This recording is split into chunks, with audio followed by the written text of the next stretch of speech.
राजौरी आतंकी हमला मामले में एक और इस वक्त अहम खबर है। खबर के मुताबिक हमले के बाद हिंदू संगठनों की बैठक हुई है और गीता भवन परेड जम्मू में ये बैठक हुई है। बैठक में इस बात को लेकर चर्चा भी हुई है। हमले के बाद हिंदू संगठनों की बैठक, गीता भवन परेड जम्मू में बैठक। इस बैठक में खासतौर से जो राजौरी में जो हमला हुआ है उस पर विचार विमर्श हो रहा है और किस तरह से इस हमले के बाद किस तरह सरकार पर एक दबाव बनाया जा सकता है कि जो इस हमले का जो जनक है, जो बताई जा रही है बातें बार बार सामने आ रही है कि पाकिस्तान की तरफ से लगातार ऐसे हमलों को बढ़ावा दिया जा रहा है, तो क्या दबाव किस तरह का सरकार के खिलाफ बनाया जाता है और किस तरह इस मामले में आगे सोच विचार की जा सकती है, इस पर बातचीत हो रही है।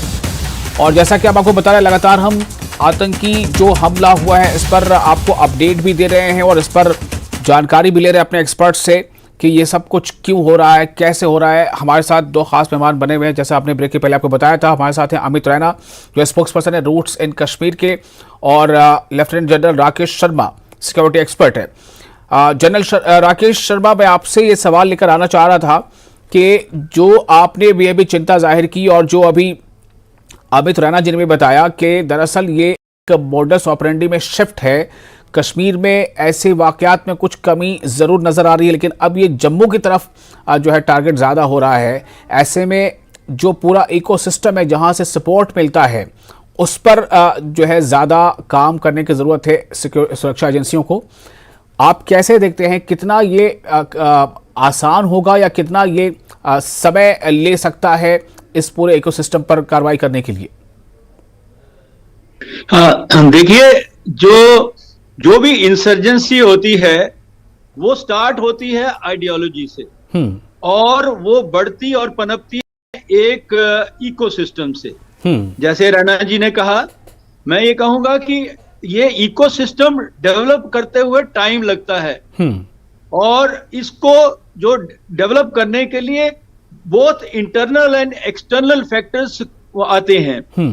हमारी जम्मू कश्मीर स्टेट के बीच में ये पहले इकोसिस्टम जो था, कुछ शायद पॉलिटिकल डिस्पेंसेशन और पॉलिटिकल टेररिज्म के कारण भी ये बना। तो इसमें जो इकोसिस्टम में जो होता है, जो सपोर्ट करते हैं, उसके बीच में सिंपैथाइजर्स हैं, उसके बीच में OGW ओवरग्राउंड वर्कर्स हैं और साथ साथ में मैं बोलूंगा कुछ शायद पुलिसमैन भी पहले थे जो कि लोगों ने इसकी हामी भी भरी थी। और सबसे बड़ा फैक्टर जो है कि एक ऐसा पॉलिटिकल सिस्टम, वो पॉलिटिकल सपोर्ट जो कि अपने फायदे के लिए कभी कभी नीचे गिर के इनको सपोर्ट करते, तो ये सारा एक सर्कल सा बन जाता है। तो मैं ये कहूंगा कि जो OGWs हैं और सिंपैथाइजर्स हैं उनको टैकल करना इतना डिफिकल्ट नहीं है। हमने एक अपना सिक्योरिटी ग्रिड बनाया हुआ था, इंटेलिजेंस ग्रिड बनाया हुआ था। तो मैं भी कश्मीर में ऑपरेट कर चुका हूं और यहां जम्मू के रीजन में भी कर चुका हुआ हूं। जी जनरल राकेश, आपकी आवाज हमें अब नहीं मिल पा रही है। VDCs ने बहुत उम्दा काम किया था जी, लेकिन VDCs को अपग्रेड कर रहे हैं हम लोग। VDG बना दिया है, ग्रुप बना दिया है, सेल से ग्रुप बना दिया है। लेकिन मैं ये कहूंगा ये VDCs या VDGs ये कोई काबिल नहीं है। मैं काफी देर 4 सालों से कहता रहा हूं कि अगर इसके बीच में आप सिर्फ लोकल सिविलियंस रखेंगे, रिटायर्ड पुलिस वाले रखेंगे, तो उनके पास में मेरे ख्याल में वो क्षमता नहीं है। वो मौका मिलते ही यहाँ तो पहुंचते नहीं है, और पहुंचते हैं तो चले जाते हैं, दूर भाग जाते हैं। इसमें कम से कम 50% एक्स सर्विसमैन सोल्जर्स जो होते हैं, वेटरन सोल्जर्स हैं, उनको इस्तेमाल करना चाहिए। तो सबसे पहला तो मैं ये कहूंगा कि VDGs को स्ट्रेंथन किया जाए, उसके बाद में इंटेलिजेंस नेटवर्क को किया जाए। तीसरा कहूंगा कि ये जो पुलिस है कुछ लोअर लेवल्स के ऊपर में जो जिनकी थोड़ी बहुत मिली भगत है, उसको उनको भी आइडेंटिफाई किया जाए, आइसोलेट किया जाए और उन पे की जाए। चौथा नंबर मैं ये कहूंगा कि पॉलिटिकल सपोर्ट जहां पर भी कोई ऐसी, जैसे आज सुबह ही उन्होंने मैं बोलूंगा कि इसको कम्युनल कलर देने की कोशिश की है, क्योंकि जब कम्युनल कलर दे देंगे तो उससे एक इनडायरेक्ट किस्म की दूसरी तरफ से सपोर्ट आ जाती है, चाहे कुछ हो या ना हो। तो उसमें भी हमको अंकुश लगाना पड़ेगा। लेकिन जनरल राकेश शर्मा, अभी आप किस तरह की पॉलिटिकल सपोर्ट की बात कर रहे हैं? पिछले 2-3 सालों से कोई वहां पर पॉलिटिकल गवर्नमेंट नहीं है, तो इसमें किस तरह के साथ की बात कर रहे हैं आप? मैं पॉलिटिकल सपोर्ट वो कर रहा हूं जो चाहे गवर्नमेंट नहीं है, जो पॉलिटिकल पार्टी है, के डिस्पेंसेशन है, जैसे पीडीपी है, एनसी है, जब उनको अपनी अपॉर्चुनिटी होती है तो वो अपना जो है बयान किसी भी साइड में दे देते हैं, जो मैंने आपको आज एक एग्जांपल दी है। तो ऐसा एक फरमान निकलना चाहिए, एक ऐसा प्रोमलगेशन होना चाहिए कि कोई भी इंसान या कोई भी पार्टी जो भी देश के हित के अगेंस्ट बयान देगी, जो कम्युनल देगी, उसको मैं तो बोलता हूं उसको गिरफ्तार कर लिया जाना चाहिए, उसको यहां से डिपोर्ट कर दिया जाना चाहिए। इसी पर थोड़ा इस पर अमित रैना जी से भी रिएक्शन ले लेता हूं। अमित रैना जी, जो बात आपने की थी इकोसिस्टम की, उस पे जनरल राकेश शर्मा ने जो बात बताई है, मैं ये जानना चाहता हूं कि लगातार बात इस तरह की हो रही है कि पॉलिटिकल सपोर्ट या इकोसिस्टम, आखिर इसका सद्देबाब कैसे हो सकता है? क्या और भी कुछ करना है? जो बार बार ये बात होती है कि डायलॉग्स होने चाहिए, वहां के लोगों के बीच ही डायलॉग होने चाहिए। जो पॉलिटिकल पार्टी के लोग हैं उनका ये कहना होता है कि जी कुछ भी आप फरमान लाते हो उस पर पॉलिटिकल जो है सहभागिता नहीं होती है। 2-3 सालों से जो इलेक्टेड गवर्नमेंट है वो नहीं, तो इसमें भाई हम कहाँ जिम्मेदार है? मैं ये जानना चाहता हूं अमित रैना जी, इसका क्या इसी तरह से मुकम्मल हल किस तरह से नजर आता है इसका? देखिए, मैं जनरल राकेश शर्मा जी का धन्यवाद करता हूं कि उन्होंने अपनी बातों से आज क्लियर कर दिया कि ये समस्या आज तक क्यों नहीं आई। क्योंकि इन्होंने कहा ही इंसर्जेंसी है। जम्मू कश्मीर की सरकार कहती है जी लैक ऑफ डेवलपमेंट है। ठीक है, ना ये इंसर्जेंसी ना ये लैक ऑफ डेवलपमेंट है। समस्या ये है कि हमने शुतुरमुर्ग का चश्मा पहन लिया है और हम देखना नहीं चाहते। ये पाकिस्तान के द्वारा एक जिहाद का इस्तेमाल करके इस देश को और इस प्रदेश को डिस्टेबलाइज किया रहा है। अब आप उसको धर्म की नजर से देखें या ना देखें, मैं उसमें नहीं जाना चाहता हूं, मगर है ये मिसयूज ऑफ रेडिकल इस्लाम और उसको इस्तेमाल किया जा रहा है इस देश के खिलाफ, इस देश के लोगों के खिलाफ, जिसमें हर समुदाय के लोग पिस रहे हैं उसमें ना। अब एक हिंदू को मारना आसान हो जाता है क्योंकि वो एक काफिर वैसे ही डिक्लेयर्ड है। एक मुसलमान को मारने के लिए शायद आपको जस्टिफिकेशन देनी पड़ती है, मगर जब तक सरकार मानेगी नहीं कि समस्या क्या है तब समस्या सुलझ नहीं सकती। और इस इकोसिस्टम में सबसे बड़ा जो नेटवर्क चलता है वो मदरसाओं का नेटवर्क चलता है, वो आपके जो ओवरग्राउंड रेडिकलाइज्ड ओवरग्राउंड वर्कर्स है उनका चलता है। आप जब उसको डिफ्लेट नहीं करेंगे, जब तक आप उस पर नकेल नहीं कसेंगे, ये समस्या चलती रहेगी। आप देखिए, आप मूवमेंट ऑफ टेररिस्ट पिछले 3 दिन में जम्मू रीजन में ही देख लीजिए, आप कश्मीर को छोड़ दीजिए। अगर 4 आतंकवादी उधमपुर में नहीं मारे जाते तो और क्या इंसिडेंट हुआ होता? मतलब 4 के बाद भी आतंकवादियों का पूरा ग्रुप जम्मू रीजन में मूव कर रहा है और मल्टीपल इंसिडेंट कर चुका है पिछले 3 महीने में। उसमें राजौरी में घर पे हमला, उसके बाद कैंप पे हमला, उसका दिसंबर 16 को राजौरी में एक और मृत्यु। तो एक्टिविटी चल रही है और ये सिस्टम जो आप कह रहे हो आज वो सिस्टम में कौन कौन लोग इन्वॉल्व है। कश्मीर में क्या समस्या हो रही है? कश्मीर में समस्या ये हो रही है कि आपने राहुल भट्ट के किलर्स को तो आइडेंटिफाई कर लिया, मगर राहुल भट्ट का टिप किसने दिया था वो आपको नहीं पता है। आपने पूरन के किलर्स को तो मार दिया, मगर पूरन के घर के सामने, आर्मी कैंप के सामने, माइनॉरिटी पिकेट के सामने किलिंग हो जाती है और आपको लेकिन अभी 2 रोज पहले डीजीपी दिलबाग सिंह साहब ने प्रेस कॉन्फ्रेंस की थी। उन्होंने बताया था कि न सिर्फ ये कि जो एक्टिवली आतंकवाद से जुड़े हैं उनके खिलाफ, बल्कि उनके जो सपोर्टर्स हैं, सो कॉल्ड जो हाइब्रिड दहशतगर्द कहे जाते हैं, जो समाज में दिखते तो हैं बिल्कुल कुछ अलग रोल में, लेकिन उनकी भी सहभागिता होती है, ऐसे लोगों के खिलाफ भी कार्रवाई की गई है। पीएसए लगा है कई लोगों के खिलाफ और 50 के आसपास गाड़ियां जब्त की गई हैं, ऐसी गाड़ियां जो दहशतगर्दी में किसी भी तरह से इस्तेमाल होती थी। मैं माफी चाहूंगा, जम्मू कश्मीर पुलिस और जम्मू कश्मीर की सरकार इस समय ऑनेस्टली अगर मुझसे पूछेंगे तो 50 पीएसए जो उन्होंने उठाए हैं उसमें से 40 इन्वॉल्व ही नहीं होंगे आज, क्योंकि इतना प्रेशर है सरकार पे कि एक्चुअल जो लोग रिस्पॉन्सिबल हैं। अभी मुद्दा हुआ टेरर लिस्ट का जर्नलिस्ट को लेकर, जिसमें जिसमें से तकरीबन 12 लोगों पे 20 लोगों की टेररिस्ट टाइप रिजाइन करके नौकरी थे। उसके बाद बोला गया कि टर्की से इसके सूत्र हैं, हमने गिरफ्तार कर लिए हैं टूरिस्ट, हमने आइडेंटिफाई कर लिए हैं जो टेरर नेटवर्क में जर्नलिस्ट हैं। कहाँ है वो जर्नलिस्ट?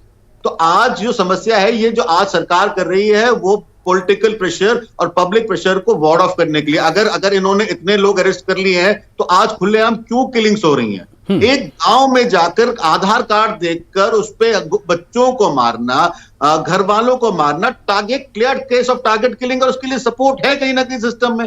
तो आज अगर आप किसी को जिसको आप अरेस्ट कर रहे हैं, वो शायद आप पब्लिक प्रेशर में किसी को भी अरेस्ट कर रहे हैं। तो अगर ये जम्मू संभाग में कह रहे हैं कि 3-4 महीनों से इनका मूवमेंट चल रहा है, तो इसका मतलब है कि बहुत बड़े स्तर पर, बड़े पैमाने पर इस पर खोजबीन करनी है कि भाई इनका कहां से इनको टिप ऑफ मिल रहा है, कहां से इनको सपोर्ट मिल रहा है। और जनरल राकेश शर्मा, मैं आपके पास भी इसी सवाल को लेकर आ रहा हूं कि क्या, जब आपने कहा था कि इस तरह की एक्टिविटीज का जो सूत्रधार होता है वो आइडियोलॉजी होती है, तो क्या आइडियोलॉजी का मुकाबला हम इसी तरह से कर सकते हैं? देखिए, ये जो आइडियोलॉजी है, रैना साहब ने ठीक बोला कि ये आइडियोलॉजी एक जिहाद है और ये आइडियोलॉजी बनाई गई हुई है। ये नहीं है कि यहाँ पर उनको कुछ ऐसा था।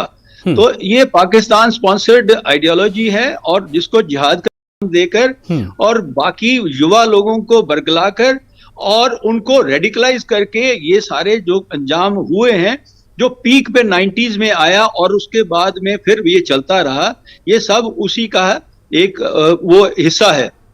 सबसे बड़ी चीज तो ये है कि हम इसको अगर दूर करना चाहेंगे तो दूर करने में नी जर्क रिएक्शंस जो लेते हैं, रैना जी के साथ में मैं 100% हूं कि जब भी कोई इंसिडेंट होता है तो ये प्रूव करने के लिए कि हाँ हमने एक्शन ली है, तो हम थोड़े लोगों को पकड़ लेते हैं। तो अगर आपने इतनी जल्दी पकड़ लिए तो पहले क्यों नहीं पकड़े थे? जो इंसिडेंट होने से पहले क्यों नहीं पकड़े? इतनी जल्दी आपके हाथ में कैसे आ गए? तो मैं ये कहूंगा कि हमें इसकी एक स्ट्रेटजी बनानी पड़ेगी। सिक्योरिटी स्ट्रेटजी जो होती है वो एक लॉ एंड ऑर्डर सिचुएशन नहीं है, उसमें बहुत बड़े डोमेन्स आते हैं, उसमें external internal factors, population factors, terrain, सब कुछ इंटीग्रेट करना पड़ता है। यहाँ पाकिस्तान है, वहां चाइना है, यहाँ पर उग्रवादी हैं, यहाँ पर रेडिकलाइज्ड लोग हैं, यहाँ पर पॉलिटिकल अम्ब्रेला है, यहाँ पर पुलिस के कुछ ढीले लोग हैं जो जो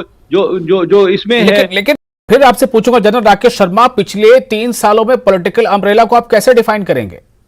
मैं पॉलिटिकल अम्ब्रेला को यही कहूंगा कि ये क्या बोलते हैं, बिन पैंदे के लोटे हैं। वो कभी घड़ी जब पावर में होते हैं तो कुछ और बोल देते हैं, जब आउट ऑफ पावर में अपने आप को, अभी जो पावर में है उनकी भी क्या कोई जिम्मेदारी बनती है? मेरा सवाल सिर्फ ये है। उनकी जिम्मेवारी ये बनती है, मैंने पहले भी कहा था कि बात हमारे अब जम्मू कश्मीर की है, बात हमारे देश की है।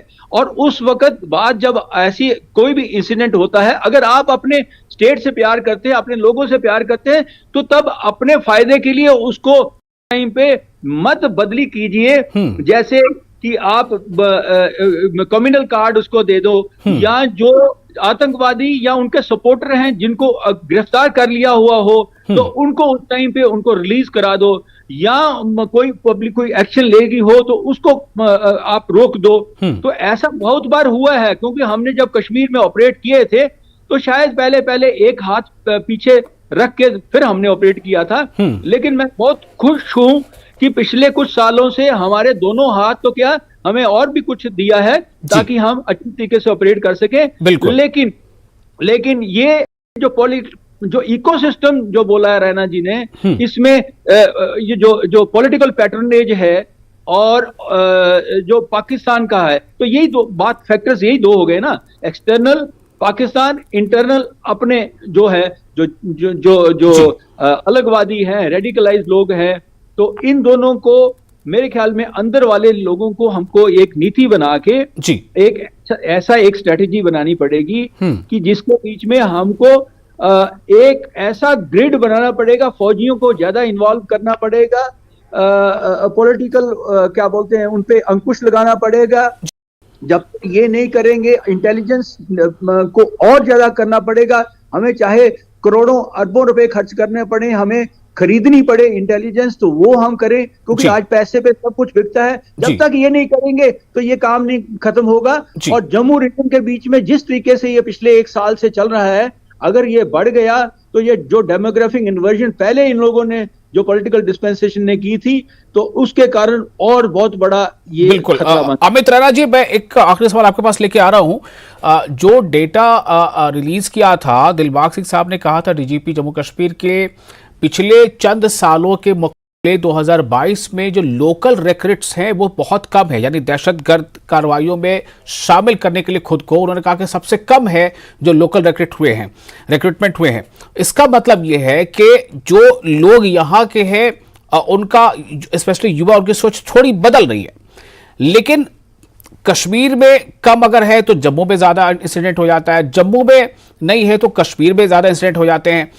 क्या ये समझा जाए कि कहीं ना कहीं जो हमारी सुरक्षा एजेंसियां हैं, जो हमारे सेना है या जो पुलिस वहां पे है सुरक्षा में तैनात, उन्हें भी बहुत अलर्ट होते हुए ये बात को समझना होगा कि किस तरह से जो सरहद पार से इशारों पर जो लोग काम कर रहे हैं वो कैसे अपनी स्ट्रैटेजी को बदल रहे हैं, और अगर लोकल रिक्रूटमेंट्स कम हुए हैं तो फिर इस तरह की गतिविधियां क्यों सामने आ रही हैं?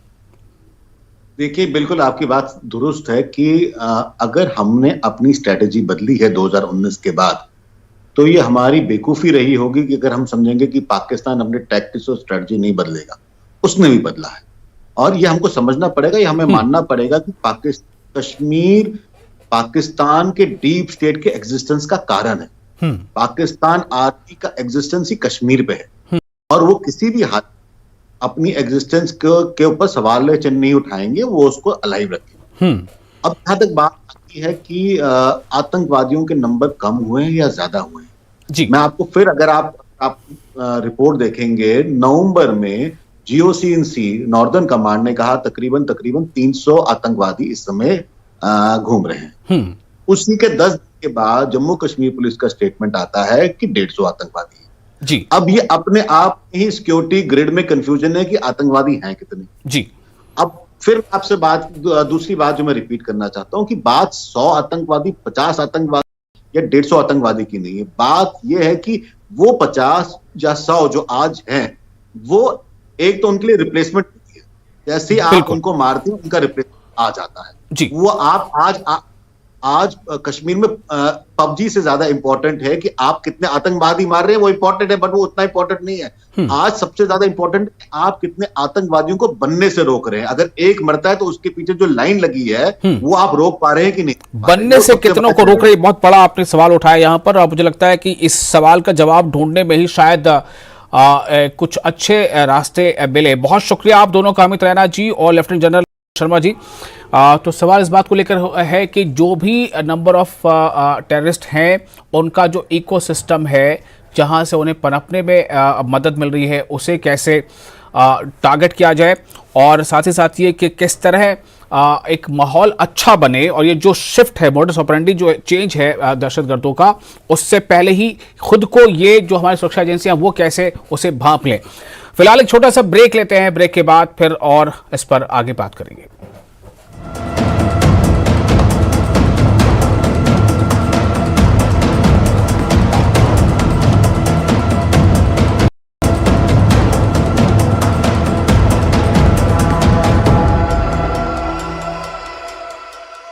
Largest news network, News 18 Network.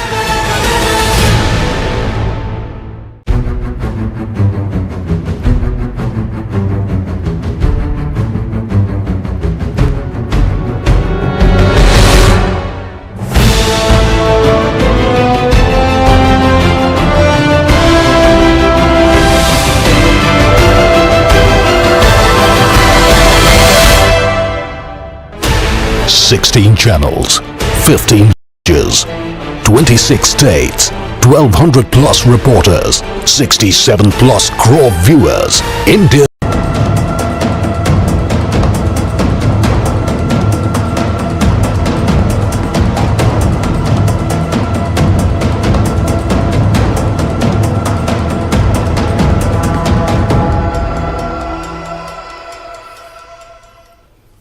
Break के बाद एक बार फिर आपका स्वागत है। आप देख रहे हैं न्यूज़ 18 जम्मू कश्मीर लद्दाख हिमाचल। नए साल में जम्मू में आतंक का खौफ है। आज राजौरी के ढांगरी में आईईडी धमाका हुआ। इस धमाके में 2 बच्चों की मौत हो गई है जबकि 6 घायल हुए हैं। इस धमाके से पहले कल हुई आतंकी फायरिंग में 4 लोगों की मौत हुई थी।